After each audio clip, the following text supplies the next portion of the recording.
This video is going to discuss how to predict products for decomposition reactions. First, we're going to look at what is a decomposition reaction, and the very simple, basic way to explain a decomposition reaction is when a compound falls apart into its elements or into smaller compounds. So we take one compound and it falls apart into smaller pieces. Notice there's only one substance on the reactant side of the equation. So there are several different types of decomposition reactions, and the very simplest one is binary. Binary, we're simply going to take a substance like, say, calcium chloride, and we're going to heat it up to make it fall apart, and it's going to fall apart into its metal and its nonmetal.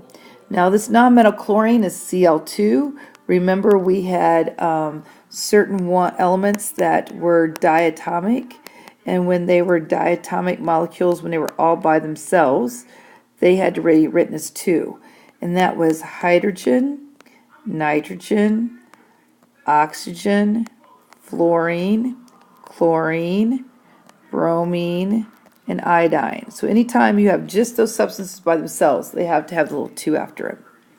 So now we have to look to see if this needs to be balanced, and it happens to have 1 calcium on each side and 2 chlorines on each side, so it's balanced.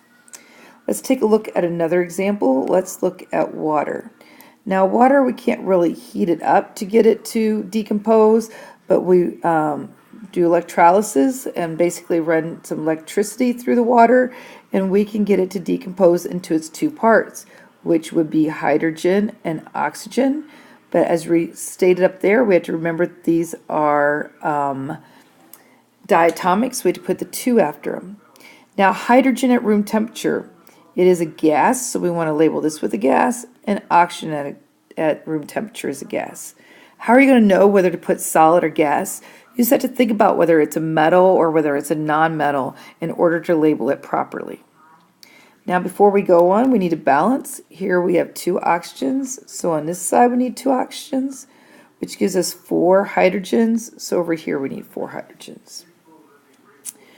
Okay, so now let's go on to our next type of decomposition. Metal carbonates are a little bit harder. You're going to have some type of metal and CO3 because that's a carbonate. It's going to be a solid and it's going to be heated up. It's going to fall apart into the metal oxide, which will end up being a solid, plus a common gas will be given off, which in this case is CO2.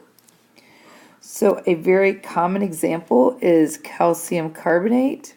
If we take calcium carbonate and heat it up, we can fall apart metal and oxygen. We want to check charges here, +2 and -2, so they cancel out. It'll be a solid, plus CO2 gas.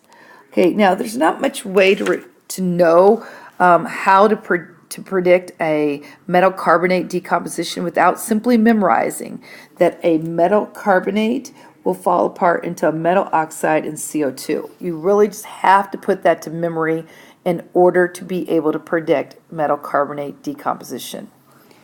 Okay, one more example. Let's say that we do lithium carbonate. We heat it up, we get it to fall apart into lithium oxide. Now here when we check charges, lithium's a +1 and oxygen's a -2, so we got to switch. So it'll be Li2O, but still a solid, plus our common gas of CO2 out here. So I'm just going to rewrite this.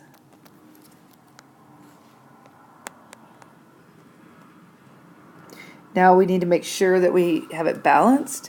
On the reactant side, I have 2 lithiums, and I have 2 lithiums on the product side.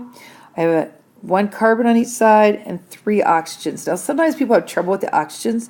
Here is 3, and here we have 1 plus 2 more, which makes 3. So it's all balanced.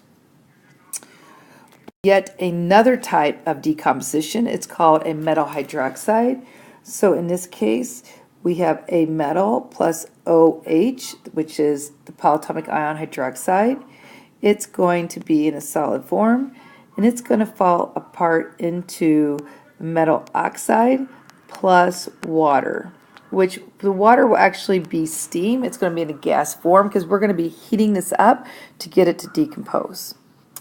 So an example would be magnesium hydroxide. We heat it up and we get magnesium oxide. It's the metal and the oxygen that makes the first one. So Mg is your metal. The first one listed is always our metal. Check charges, +2 and -2, and this will always be a solid. Plus then you just know you have the common gas of water, steam. Now we need to balance this one. It's a little bit harder.